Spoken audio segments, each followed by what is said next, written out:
She had it all: a Cornell degree, a successful medical husband, a mansion in one of the richest suburbs in America, real estate millions, and a Senate campaign that almost shocked the entire country.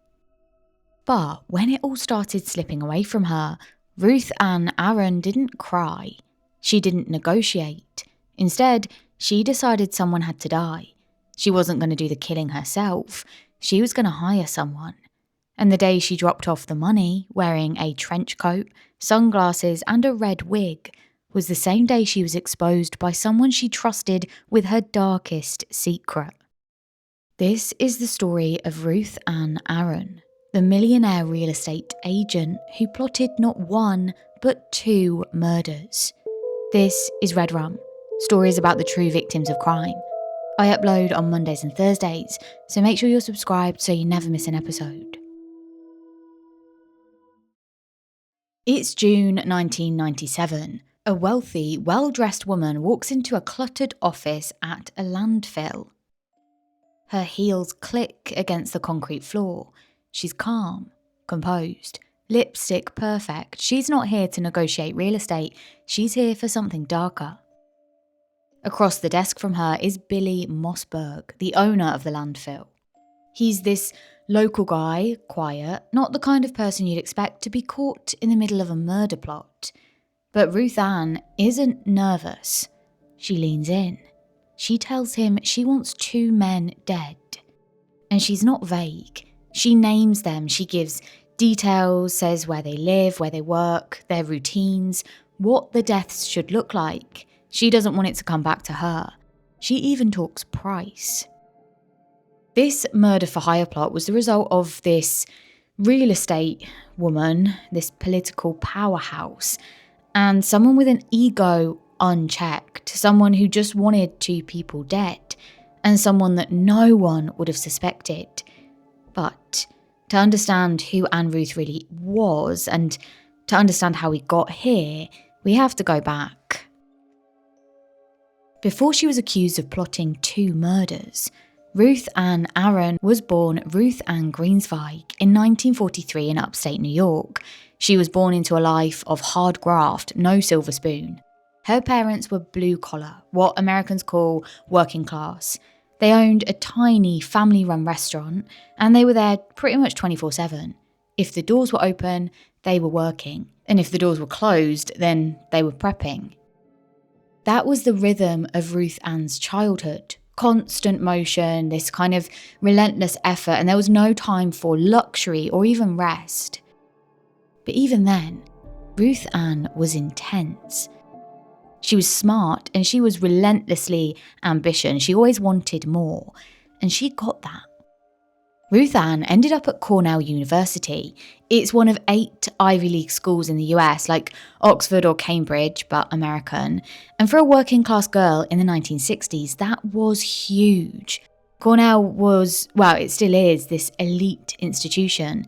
I mean, especially for a young woman in a male-dominated science field. And Ruth Ann didn't just get in, she went in hard. She studied microbiology and, by all accounts, she was brilliant. It was there, while she was studying, that she met a man called Barry Aaron. He was a pre-med student, and the way people tell it, Barry adored her.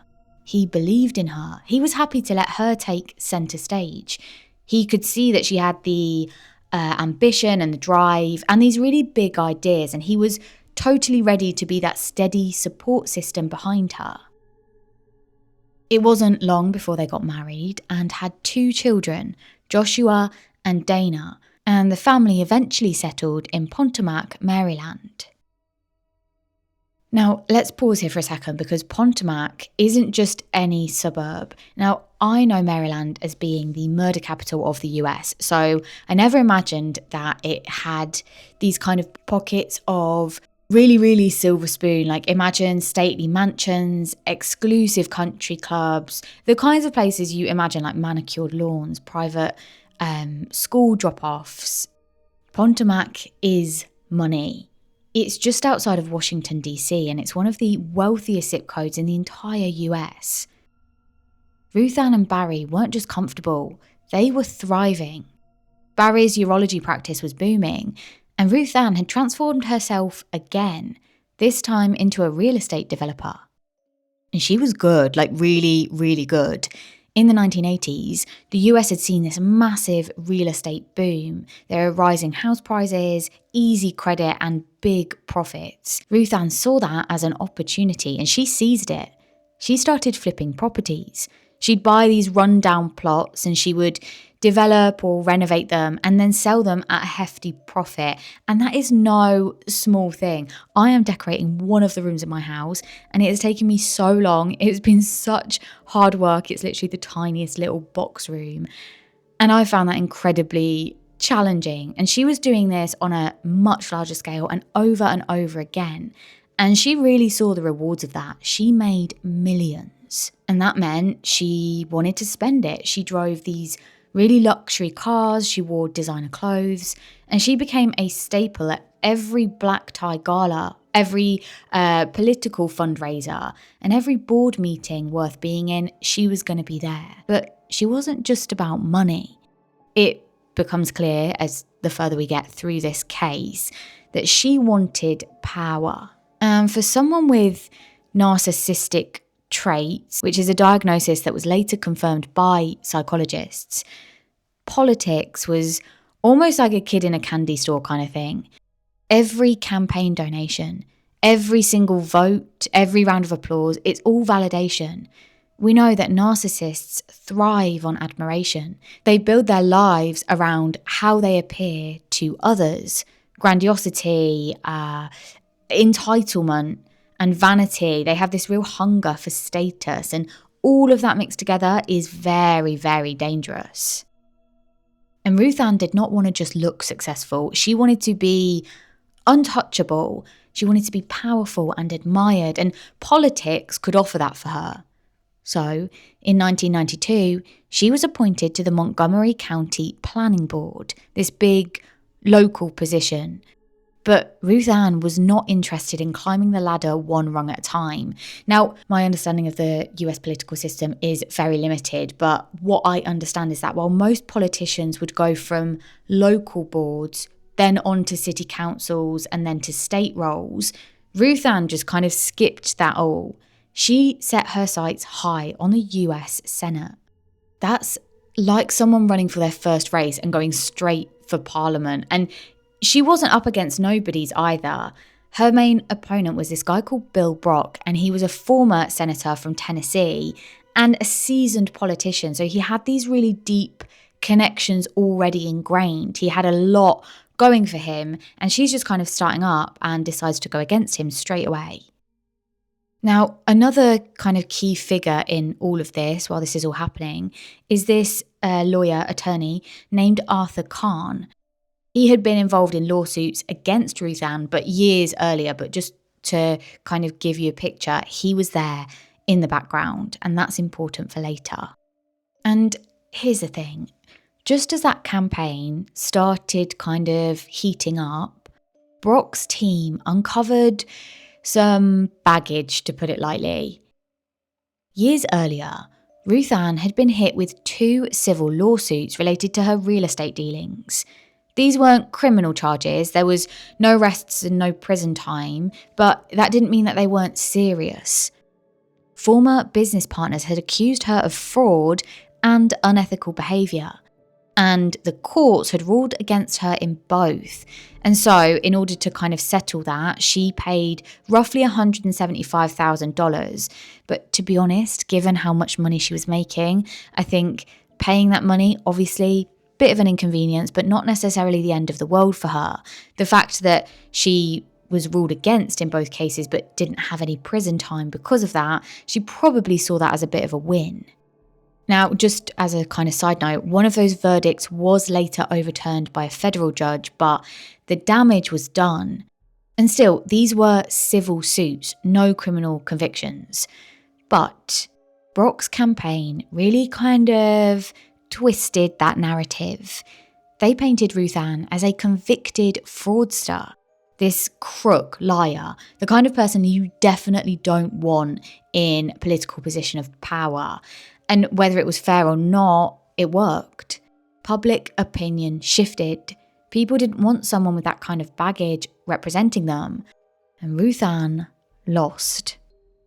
Oh, and up to that point, I did read that she actually was, considering how she had kind of come from nothing politically and into the running, she was kind of up there, like seen as a bit of an underdog. People did want her to win and she was doing quite well. So this kind of shift had really knocked her over, to be honest. Anyway, after that loss, she did not take it well. But this is where things get a little bit darker. She didn't blame Brock. Not really, and I don't understand that, but we'll talk about that a little bit later. But the people she did blame were the lawyers who had testified against her years earlier. In her mind, it was Arthur Kahn and this guy called John Harrison who had destroyed her reputation. They had torpedoed her credibility and they'd cost her that seat. She fixated on this. She completely obsessed and she just couldn't let it go because up until that moment, Ruth Ann had never really failed. She was used to winning. Grades, deals on real estate property, social circles, her appearance, all of that, she was used to just kind of getting her own way. And suddenly she'd been humiliated. She was mocked in the press. People branded her a fraud. She probably never felt powerless before, and it kind of lit this fire in her. That loss wasn't just political. It was personal, and it was just the beginning. By the late 90s, Ruth Ann Aaron had clawed her way back.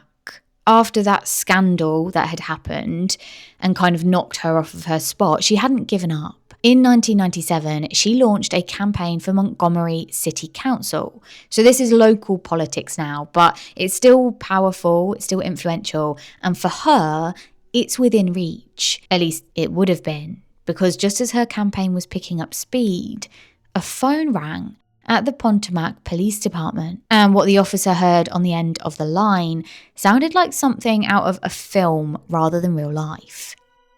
The caller was a man named Billy Mossberg. He was owner of a local landfill and he was reporting a potential murder plot. According to him, Ruth Ann Aaron, former Senate candidate, high society developer and, millionaire, she had come to him with a very specific request. She wanted someone dead. The officer taking the call couldn't quite believe what he was hearing, kind of wondering if he was being pranked because, let's be honest, Billy Mossberg wasn't the most obvious informant. He ran a landfill. He wasn't a police officer, he wasn't a lawyer, and he wasn't a member of Ruth Ann's kind of social circle, her golf club, her friends and whatnot. He was this working class guy who dealt in rubbish and rubble, and she was, just the opposite. She was wealthy, she was polished, she was well-to-do and arrogant. So the police actually didn't believe him at first. They thought, okay, maybe this isn't a lie, maybe it is, but maybe more reasonably or perhaps accurately, you've just misunderstood.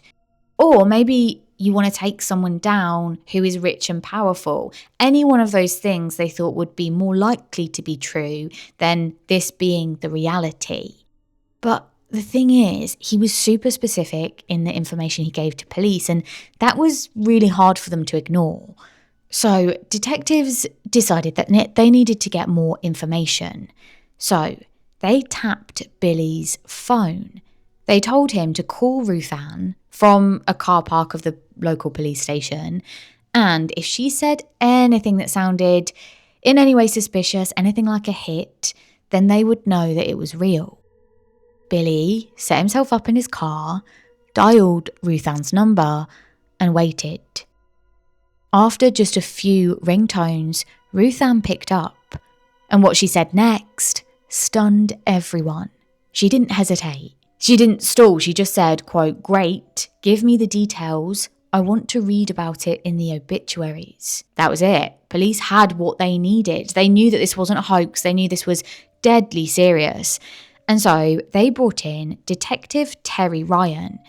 He was a veteran cop with a calm voice, very calm demeanour, very straight face, straight talking. He said that he was going to go undercover and he was going to pose as the hitman for hire.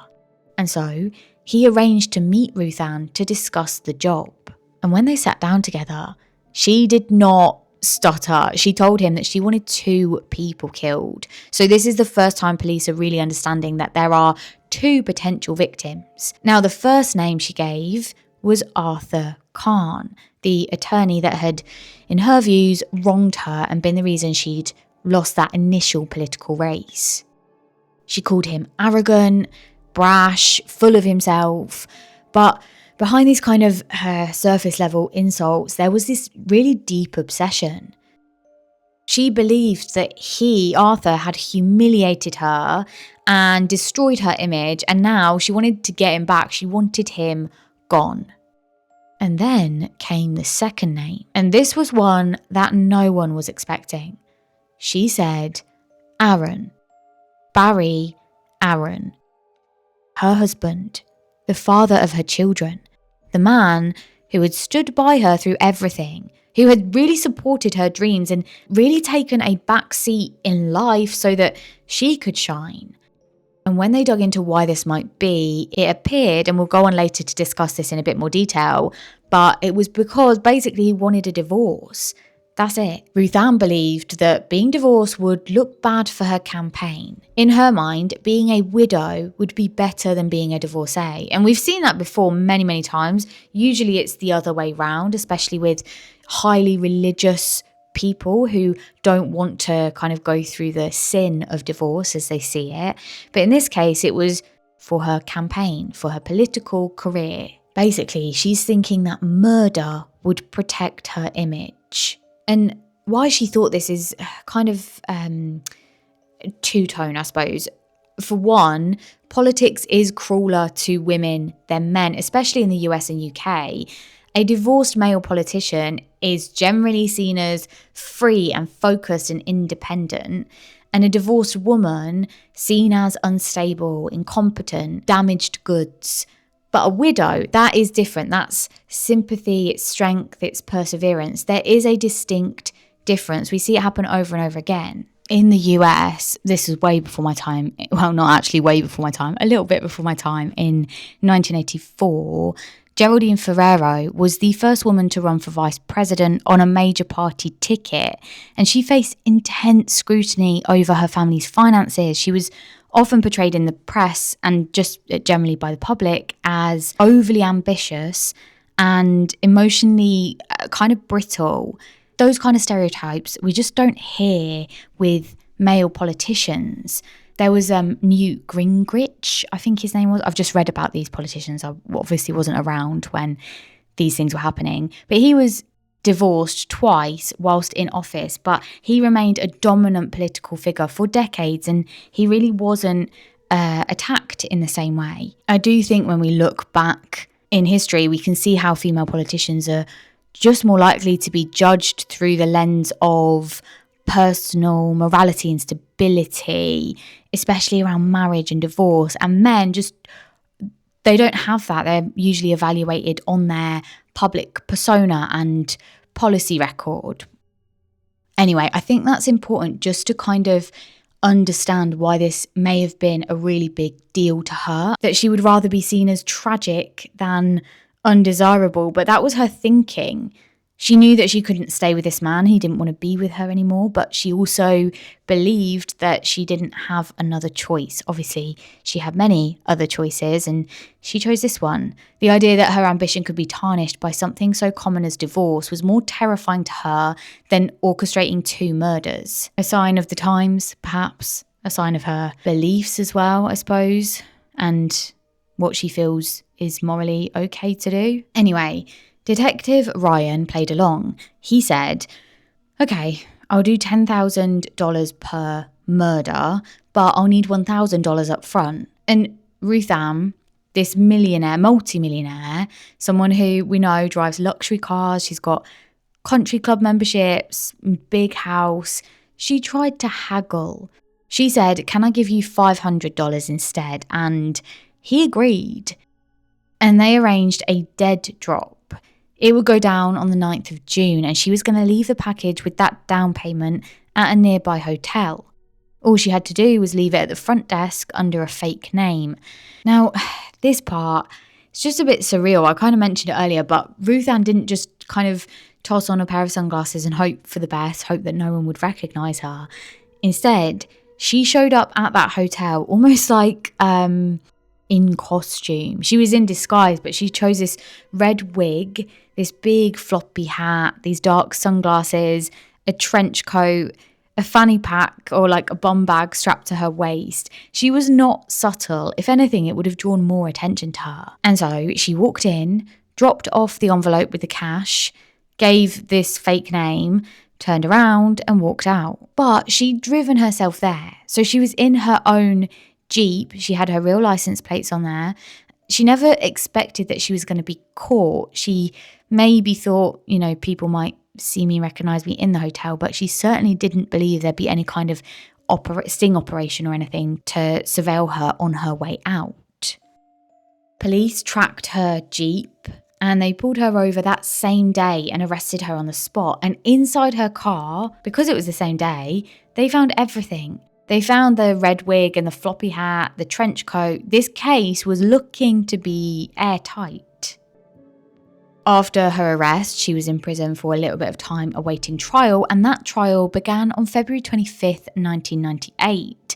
Now, she pleaded not guilty by reason of insanity. It was a very, very bold move because even if she avoided prison, if she was avoiding prison because she was insane, then her political career would be over.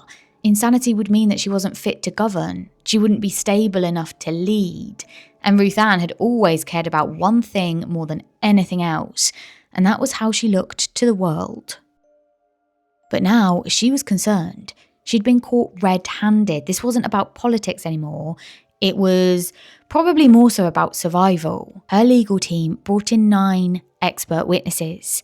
They claimed Ruth Ann had brain damage, that she'd suffered childhood trauma, and that she'd experienced temporary breaks from reality. These episodes where she just wasn't fully in control of her actions. A psychiatrist did diagnose her with borderline personality disorder and having symptoms like impulsivity, instability, fear of abandonment, and intense emotions.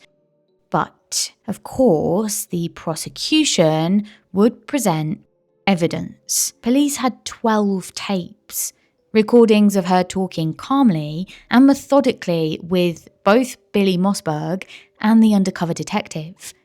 On the tapes, she was clear and articulate and calculating. She didn't sound, quote, insane. She sounded in control. And something that is kind of unbelievable, but hello, Red Rum, believable, and more damning, inside her home and her car, investigators found books, and one was a copy of the book Hitman, a technical manual for independent contractors. Yeah, that is a real book. It was published in the late 80s, supposedly as a work of fiction, but it reads like a how-to guide on carrying out contract killings. It's even got diagrams, so you really can see what you're doing. She also had books on homemade silencers and the materials to make them, which kind of suggests to me that she wasn't just thinking about murder, she was researching it, preparing for it. And yet, she maintained that it was a mental health crisis, that she was impaired, just not herself. But if that was true, then why did she have the wig? Why did she come up with a fake name? Why did she negotiate the amount of money that she wanted to give as a down payment? Why the manuals, these books, why all of those little details? It just proved that this was not random. It was meticulously planned. The courtroom was tense. All eyes were on Ruth Ann Aaron, no longer in her designer power suits or flawless makeup. At trial, she was in a corduroy jumper, this kind of muted green turtleneck. She had her hair pulled back, and she doesn't look great. She looks very, very tired and stressed. She's a woman who once presented herself as completely put together when she was campaigning for that political position, but now that she was stood accused of plotting 2 cold-blooded assassinations, all of that had disappeared. Her defense attorney, a guy called Barry Helfand, did not mince words. He said, quote, "There's no doubt about it. she did it. That's how Barry Helfand had opened his statement to the jury. A kind of jaw-drop moment, but of course he wasn't there to deny it happened. He was there to tell them why. And that kind of makes sense to me. Like, there's so much evidence, really, really solid evidence that she did do this. So he's got to come up with something. According to Barry Helfand, Ruth Ann had lived her whole life under the weight of a horrifying secret. She was, he said, the victim of childhood sexual abuse at the hands of her father. It started when she was 7 and it continued all the way up until she was 16. A trauma so profound and shameful that she never told anyone. Not her husband, not her children, not a therapist, no one. That kind of silence becomes a prison. And Barry Helfand argued that it had shaped every moment of her adult life. And then there was the brain injury. He said that Ruth Ann had suffered damage to her frontal lobe. That's the area responsible for things like judgment and impulse control and being able to regulate your emotions. According to him, this combination, deep trauma and organic brain dysfunction, that meant that Ruth Ann couldn't understand that what she was doing was criminal, that she wasn't in her right mind. The court learned that she'd spent years in a high-functioning state of barely contained chaos.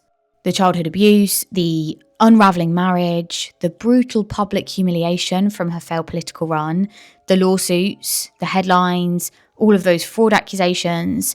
Her need to preserve the image of a perfect political wife was obsessive.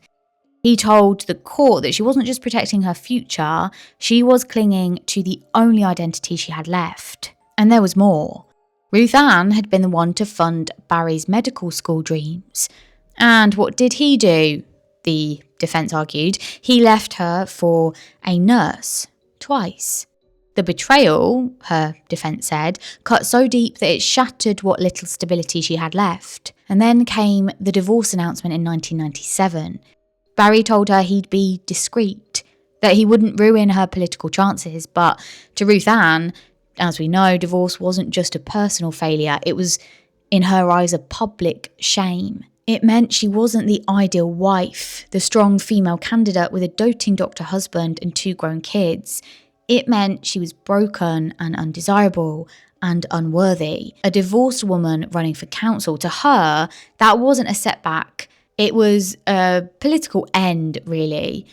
And look, I don't doubt that there is some truth in that maybe hurting her chances, especially back then.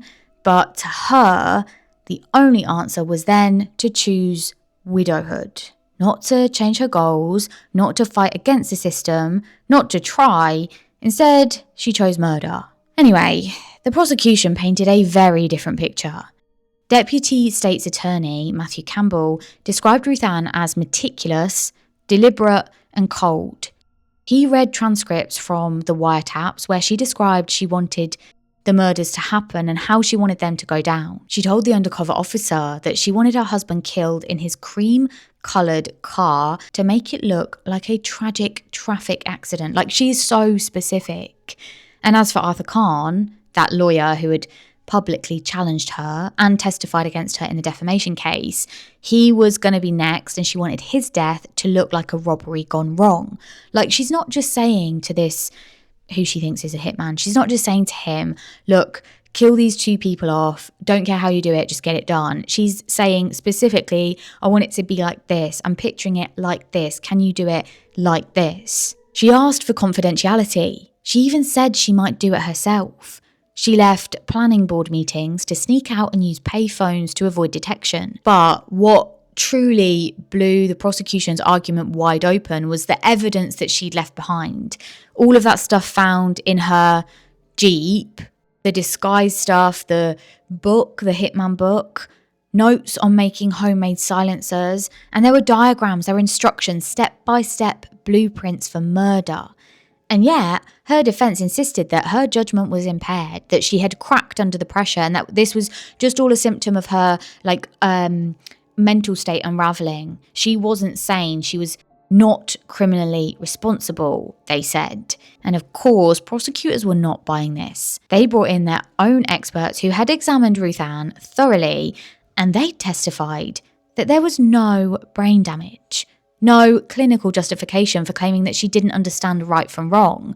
Yeah, she might have had emotional trauma, but it didn't excuse what she did. They highlighted her clarity, her precise instructions, and I think this one is really important, her manipulation. She knew exactly what she was doing.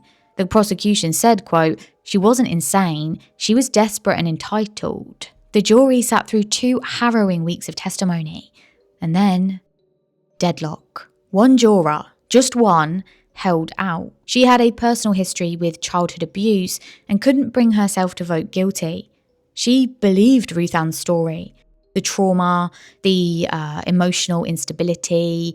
That one juror refused to budge, and after 22 days, the judge had no choice but to declare a mistrial. And the prosecution announced immediately that they were going to go again, but Ruth Ann had other plans. Before a retrial could even begin, she entered a plea. No contest.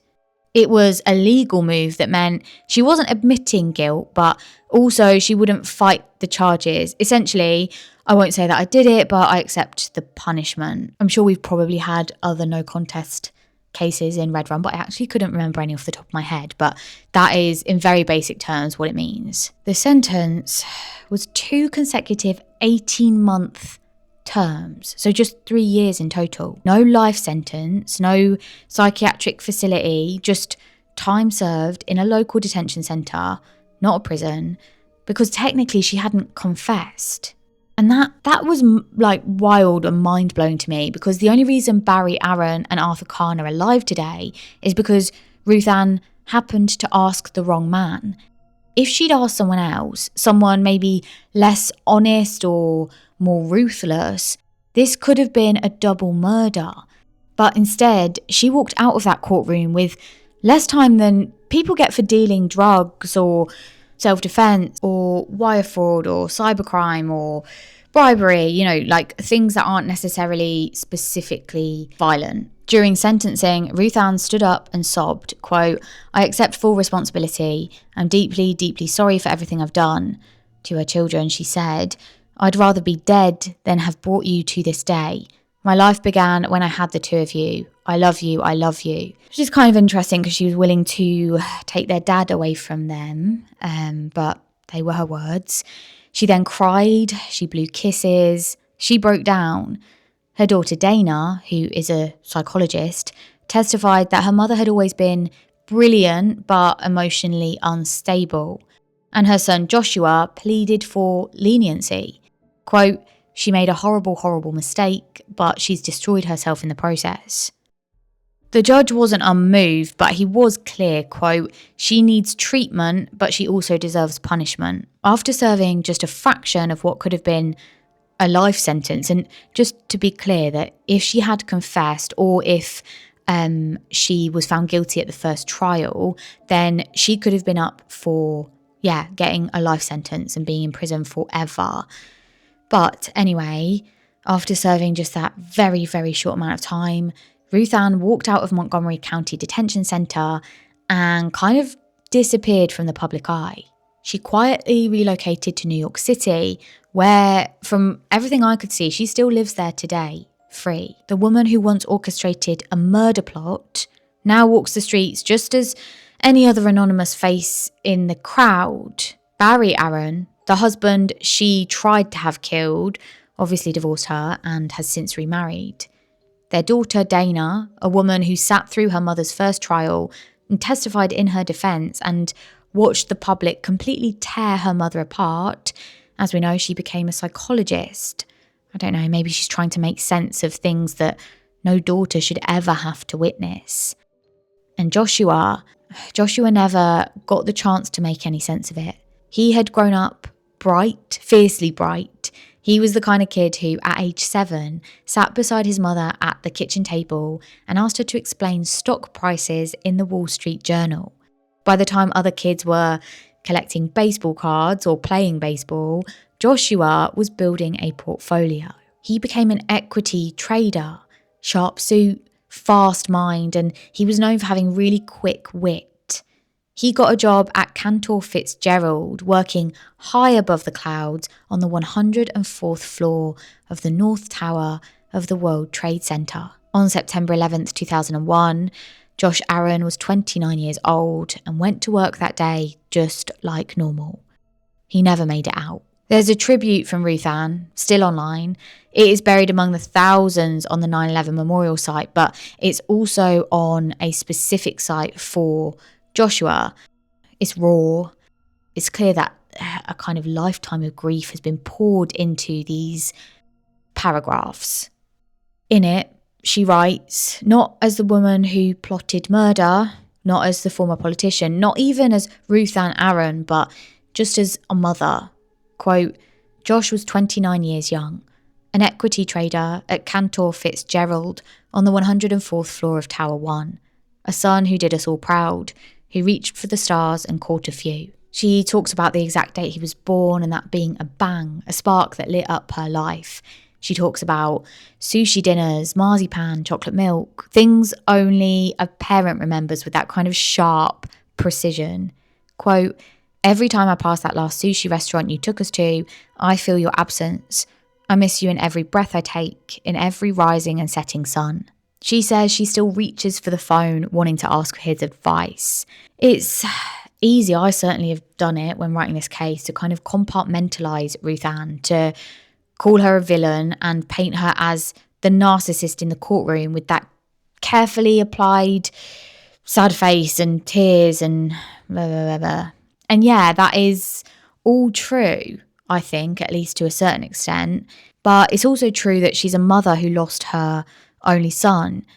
Doesn't excuse what she did, of course, it never could, but it does complicate her. And it also, I think, brings me to something that I don't really talk about on Red Rum, but I think is important, and it's the nuances of people.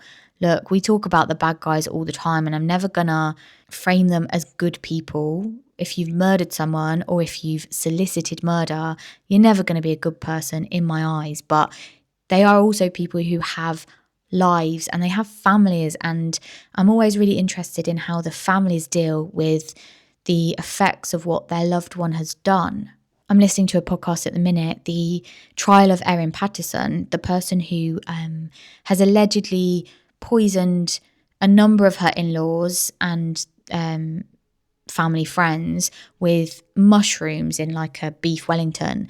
And it's really, really interesting and kind of layered to hear about her children's view of this all and how her children, who were young at the time, I think they're both teenagers, how they viewed what was happening, because they have to live with that after. And so anyway, I've kind of moved on past the end of the case, but that is my recommendation for this week. The Daily Mail, but they have done a podcast. Actually, the podcast is really brilliant, called The Trial of Erin Patterson. It's available wherever you get your podcast. That's my recommendation for this week. I'm really, really loving listening to it. I think it's just, they're kind of in, or they've got contact in the courtroom. So we're hearing what's happening every single day or sort of every couple of days from that.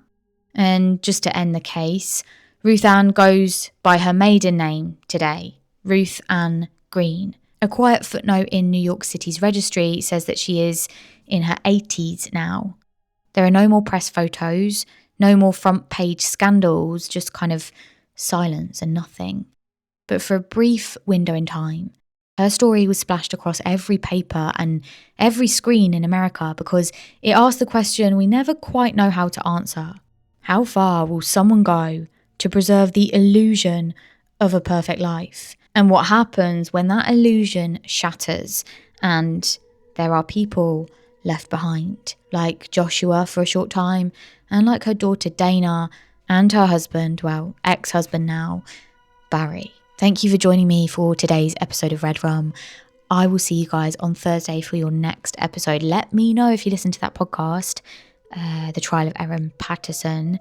And if you have any podcast recommendations, whack them down below. I'm loving listening to this one, and I'm going to get a bit more into sort of longer form podcasts, I think. So yeah, if you've got any long form podcasts, please do let me know. Other than that, I'll see you guys on Thursday. Bye.